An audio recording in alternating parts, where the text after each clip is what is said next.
Welcome to Who Shaves the Barber, a weekly podcast where we explore paradoxes, thought experiments, and other pointless problems. I'm William Nava. This is part 2 of my interview with Tomasz Kaye. Last time, we spoke about ethical intuitions and property rights. I recommend you listen to that part first, as we take much of it for granted in this part of the discussion. As always, you can find it at williamnava.podbean.com. Kind of moving on, give me the basic picture of the political system that follows from the intuitions about property and ownership that you've given so far. So,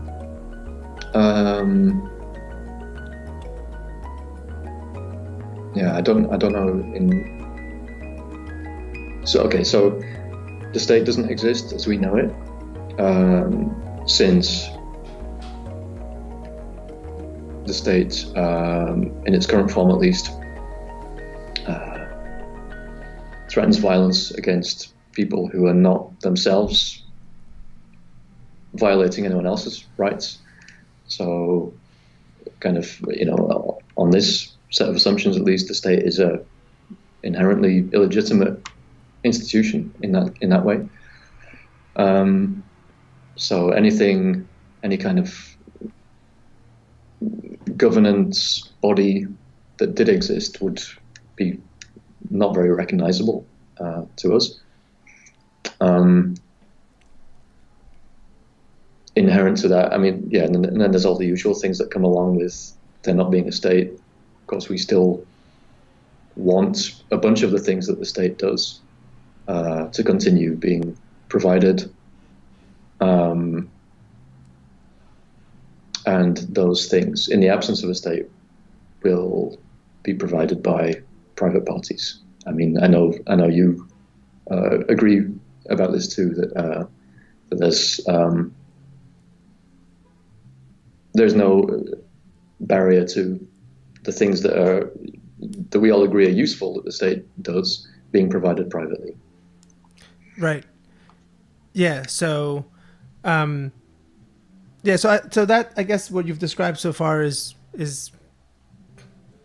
very broadly market anarchism, and I think that the anarchism part of it is very intuitive,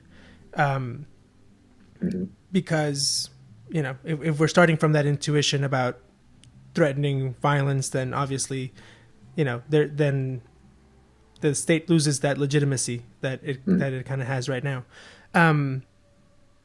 What about the market part of it? So the sort of private part of it. Now, we've sort of at this point taken for granted that part of what we're working from is our intuitions about private property. Yeah. I want to investigate the notion of a market, because once you get to this point in the sort of like libertarian anarchist picture, I think you get into some interesting and not very easy questions about what the real kind of meaning of a free market actually. What are your thoughts on that? What are the sort of norms that markets would have to follow in order for them to be consistent with what you're kind of building so far? Yeah. So I suppose when I use the phrase free market, I suppose my conception of free in this sense is a thin free, meaning the actors in the market are not systematically having their behavior altered by either violation of their property rights or threats of violation. So that's the sense in which they are free, like freely acting. Of course, that is not that's not what everybody thinks of necessarily when they think of liberty or freedom. Like there are other sources of compulsion, I suppose, aside from property rights violations on this scheme. So in my my scheme, the way I see things, a free market is a vast improvement over what we have now, and not perfect. Mm-hmm. So a free market is a situation in which there's no, like you said, there's no sort of threat of force. That's not considered legitimate anyway. Presumably, there will always be violators. Yeah, but it's not systematic, at least. Right. What happens when there's disagreement? So, let's say, for example, that there's one sort of firm or agency or whatever that threatens force against another, and they have a story about the notion that they're doing it in self-defense because something that the other firm has done is essentially constituted a violation of their property rights. The other firm disagrees. It could be for any number of reasons. It could be that one of them is lying, or it could be that they have different views about whether pollution is a violation of property rights or whatever. How does that... yeah, I guess both in practice and in theory, how does that get resolved? Yeah, so I think David Friedman's sketch of how he sees that being resolved makes a lot of sense to me. I have a video called Machinery of Freedom Illustrated Summary, which is kind of David Friedman speaking about private rights enforcement agencies. And how they would negotiate with one another, essentially, to settle disputes. And through that process, you have a kind of like legal precedents are set. So at least locally, there comes to be a body of like common law, essentially, which helps parties kind of have some kind of predictability about how things are going to be judged on in the future, so they can modify their behavior and accordingly and live peacefully side by side. So like inherent to that approach is it's polycentric law, which is kind of this is where it gets interesting for me in terms of telling a coherent story about what it is that I advocate or believe in and how my moral intuitions fit into that. Since on a system like this, you don't get to predict what the law will be in any case. You can say, okay, Rothbardian natural rights flavored law is what I want and what appeals to me. But if law is being provided privately and the intuitions of enough people differ from yours, then you won't necessarily get that result. This is in practice how I think things like that would work in a stateless society. Yeah, like I said, it's kind of it in a sense it this kind of it's quite an important loose end in trying to tell a neatly packaged story about what it is that I believe. That there's a point at which you have to claim uncertainty, essentially?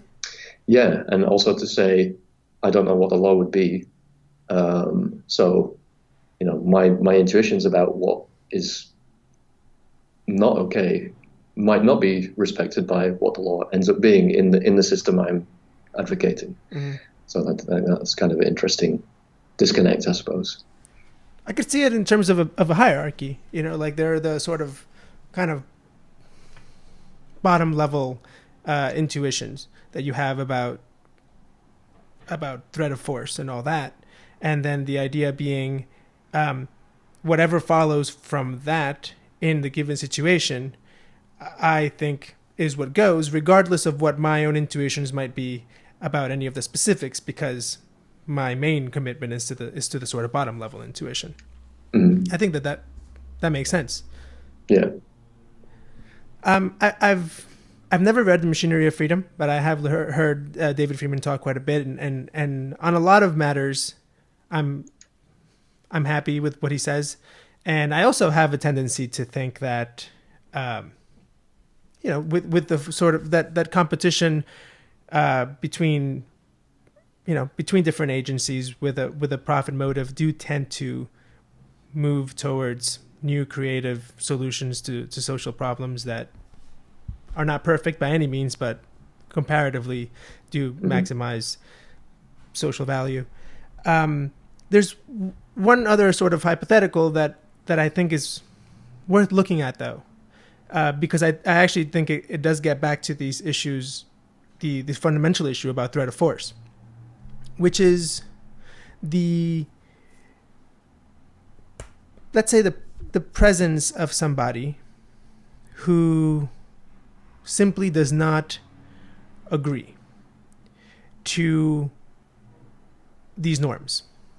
So there's somebody in this, let's say we haven't really considered how geography plays into this, but let's assume this is a kind of geographically bounded society, and there's somebody there who decides, I don't agree with these norms. And that person from time to time commits property rights violations.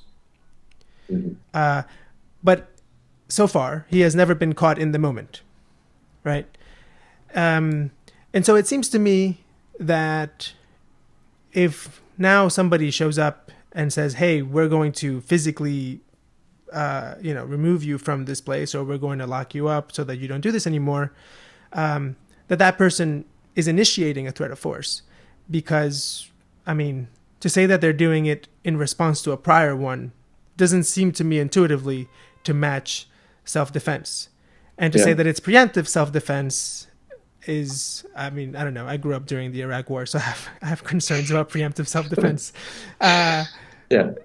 So, yeah, what are your thoughts on that? So,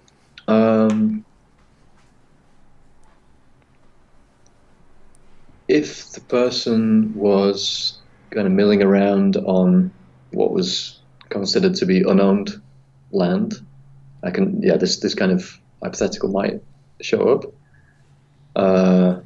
Although I don't know how likely that would be. I think in practice, what would be much more likely to happen is that the person who doesn't subscribe to the governing norms is on someone's private property. And the owner of that property, under the system I advocate, would have the right to exclude them for any reason, including, we just don't like the way you look, or, terrible sounding things like that. And I hope then that the competition to attract people and to have people patronize whatever happens to be on your property is a kind of break against abuses of that kind of power, and something that would tend towards a welcoming climate for the people who are around there. I'm hoping for a kind of generally quite high level of tolerance, but I don't know for sure. It would vary a lot, I think. I do want to follow that train of thought about the level of tolerance that we can expect, but I do want to ask you about the specific scenario, though. I guess I was assuming, without really thinking about it, that in this society, even though we have private property norms, I was just sort of taking for granted, I guess because I have them, that there would also be norms of like commons, like common spaces. Do you have any sort of specific reasons for thinking that a society that had private property norms wouldn't also have norms of public spaces?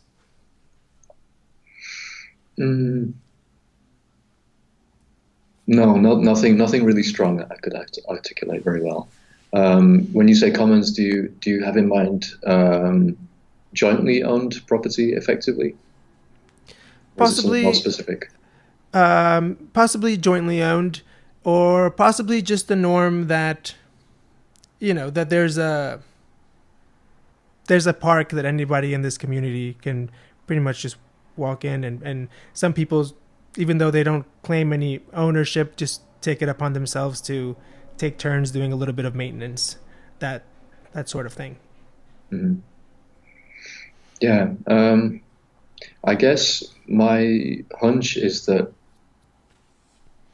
um, even if it appears to be, how can I put that?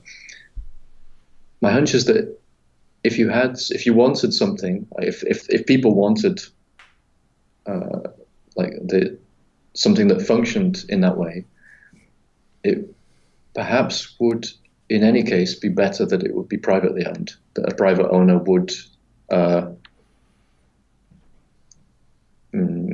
facilitate that kind of use. Perhaps I don't know how likely that would be, but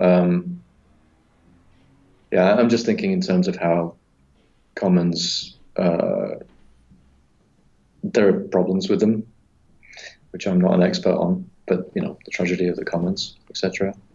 But perhaps you know of counterpoints to that. I'm not sure. I don't.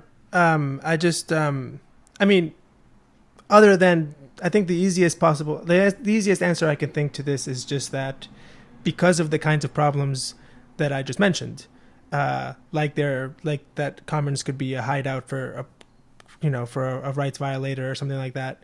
That over time the tendency would be to have at least nominal ownership by somebody, so that things like this could be resolved. Yeah, But that's of course speculation, right? yeah, sure.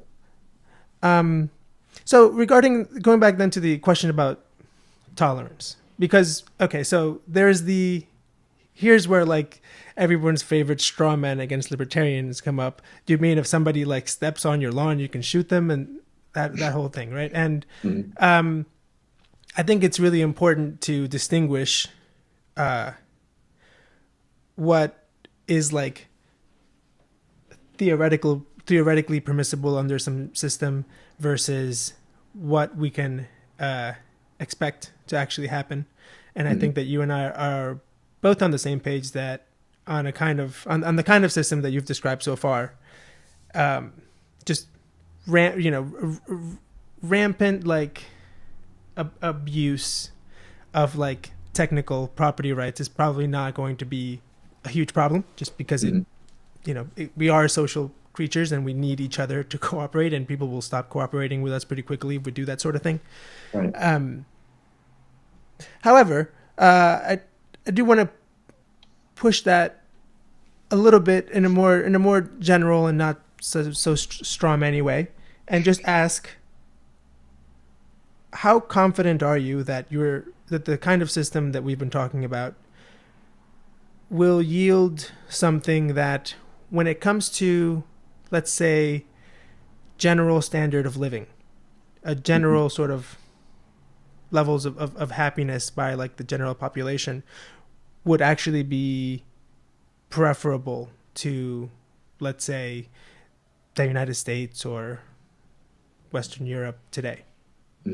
I'm very confident about that. Very confident. Okay. Yeah. And why is that?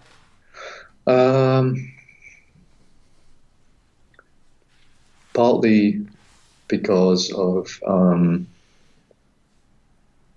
what I take to be the terribly destructive effects of government intervention in markets. Like, there's all kinds of ways that hurts people. Like, there are a couple of really obvious examples, like drug licensing, that kind of stuff. But I think even more so than those big, like poster boy kind of examples, the way that the state is involved so at so many levels in an economy, that damage is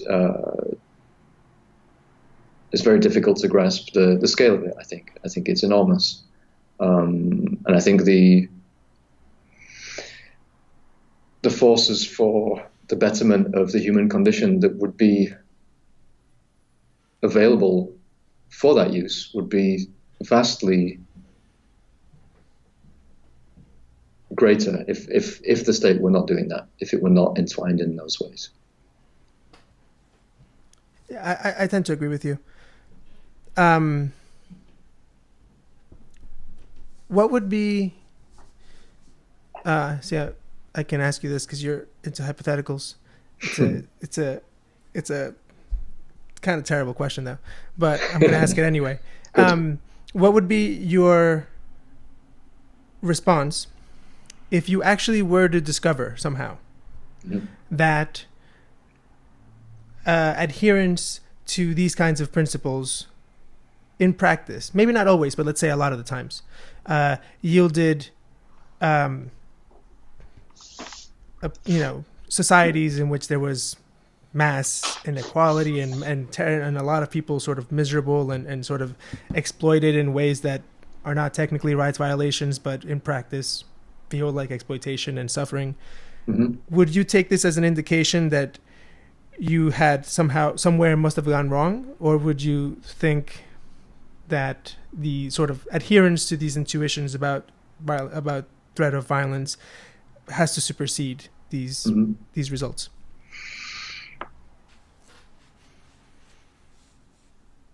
I think I would believe I'd gone wrong. I would be very disappointed because I'm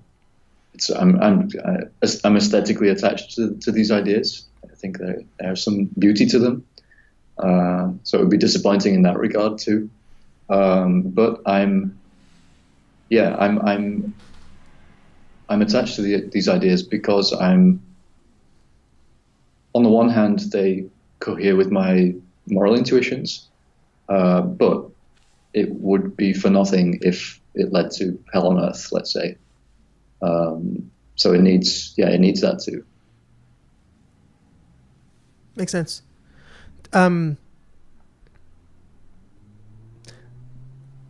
There's a question that comes to mind, and it kind of has to do. So earlier you referred to your commitments as thin.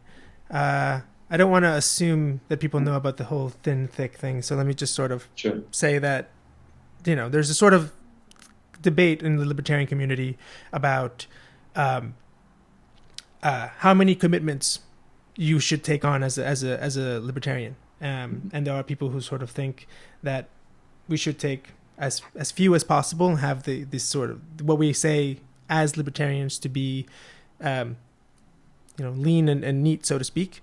And there are others who say, look, what we want is for people to be, free and happy, and anything we can say, the more the better. Wherever exploitation or hierarchy is showing up, let's deal with that as well. And regarding your thin take, my question is, you do have moral intuitions that go beyond what you've said so far, what you've talked about with regard to property rights. I think that, if anything, that shows in how you answered that question. You said, I would be disappointed, but I would think I must have gone wrong after all. It would all be for naught if we didn't have like a prosperous kind of happy society. So my question is, whatever intuitions are there that make you want people to just generally be happy and for society to flourish, why not work those intuitions in, at the foundation, the way that you do the intuitions about property? I suppose part of it is that, for me, the idea of negative rights, as in, the right to, the idea that you have a right to use your property without your property rights being violated or the threat of that happening. For me, that is a viable shelling point or shelling fence. It seems like something that's so basic that it's possible to, in principle at least, to get very broad agreement on it. I know we don't have that now, but I think, but I think that's at least thinkable. And I think that is, so for me, when I say libertarian, I mean it in a thin sense, partly for that reason, that there's a strategic consideration there.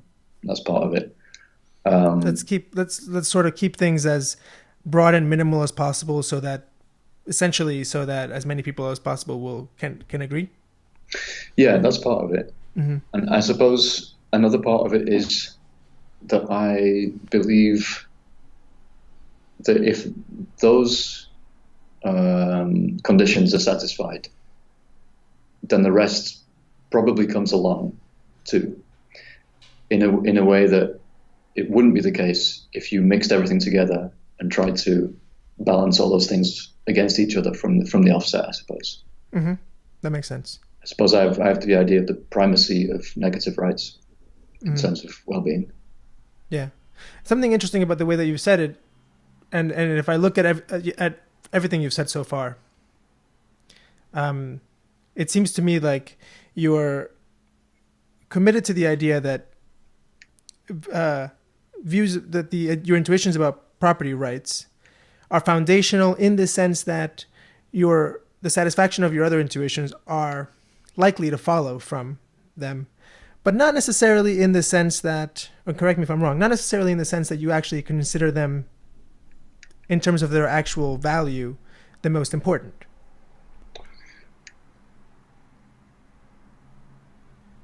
I don't really know. To be honest, I'm not sure how I'd answer that. Yeah. Cool.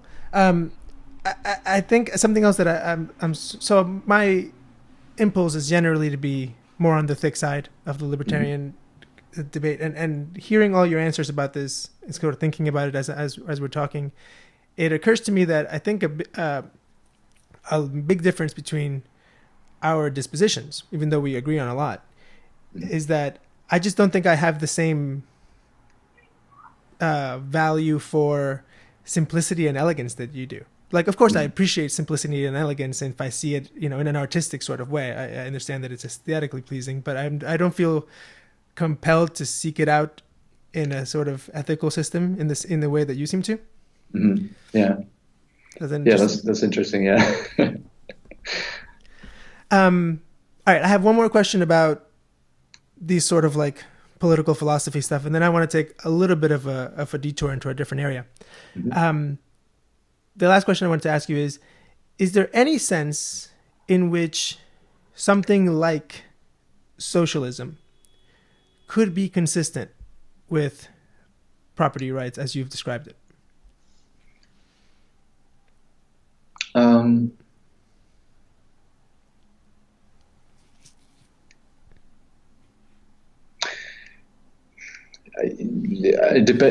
guess it depends an awful lot on your kind of threshold for something like. I want to, as a tangent, I've been looking at schooling, different kinds of schooling, and democratic schooling is something I'm really fascinated by at the moment. So it's the idea that, or at least in some models, the student body, each member of the student body has equal say to each member of the staff and the parents, perhaps, in terms of how the school is governed. This appeals to me a lot. There are some democratic schools that I've come across where they go by the name democratic school, but in the Netherlands, for instance, a couple of them are subsidized, which means that in order to receive that subsidy, they have to kind of administer a couple of standardized tests that the government requires of them. And to me, although these schools resemble the fully democratic schools, let's say, superficially a great deal. The fact that a couple of times a year the students are compelled to take these tests, they're mandatory tests essentially. It makes it a very different thing in the end, like even though it resembles it superficially. And I suppose like I have a similar thought about the question. Like if you, I guess you could have something that superficially resembles socialism, let's say, or a given socialist order. But for me, it's like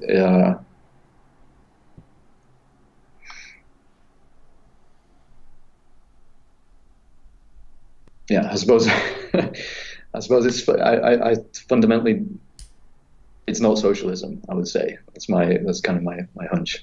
And perhaps you would say, what would you say actually? Like if you resembled it sufficiently on the outside. Yeah, I mean, I think that if people who more or less accepted private property norms, but by and large, agreed to kind of collective decision making as far as the allocation of resources and things like that, I would want to say that that's basically socialism. Yeah, there's a point at which I would think to say that clinging to a sort of technicality about what socialism is supposed to be by definition gets, I think that there's a point at which if you do that enough, you're sort of abandoning what, Yeah. I guess let me put it this way. I'm tempted by theories of meaning in which meaning is fairly vague and context dependent. And though I appreciate that in philosophical discussion, we often do definitions by stipulation so that we can be clear in our discussion. Mm-hmm. I also appreciate that there's a certain vagueness to language. Yeah. And so, when it comes to questions like this, they're kind of semantic questions, but I think they're interesting to explore. And I think I would come down and say, that's socialism. And mm-hmm. Maybe that would the meaning of socialism might have changed slightly, but it would retain enough that I think we should still say it's socialism. Yeah, that's interesting. I guess it's a question that hits a lot of buttons amongst libertarians, I'm sure, in general. It's just like a kryptonite to have anything to do with socialism. I guess I like the angle that you can emphasize the polymorphism, I suppose, of market anarchism or anarchy. You can say, on this operating system, let's say, you can have local subsystems which are radically different from one another. It supports that kind of plurality. I think that's a really strong selling point. I agree. And in fact, this isn't quite the question about socialism, but I think it's likely actually that in the kind of society that we've been talking about, you would have things like, competing agencies who offer the service of market regulation, and or public services or things like that, and that it would still be market anarchism because there'd be competition between these agencies, and there wouldn't be threat of force for people to participate, but there would still be social pressure to say allow some agency to regulate your actions or to or to let's say get some bit of licensing from some firm that offers it. So yeah. And so there again, I see it as getting a bit blurry, right, in terms of what our usual assumptions are about how a free market operates versus a more socialist market. Yeah, it's interesting that you would use the word regulate as well. I think that's like socialism. It's like this. I notice in myself that I'm kind of allergic to the term. Yeah, it's interesting that you frame it that way. Do you think? Well, what are your thoughts about that? About the notion of let's say private market regulation? Yeah. I think it's a really great story. I made a video for Learn Liberty with Howie Baker Jr.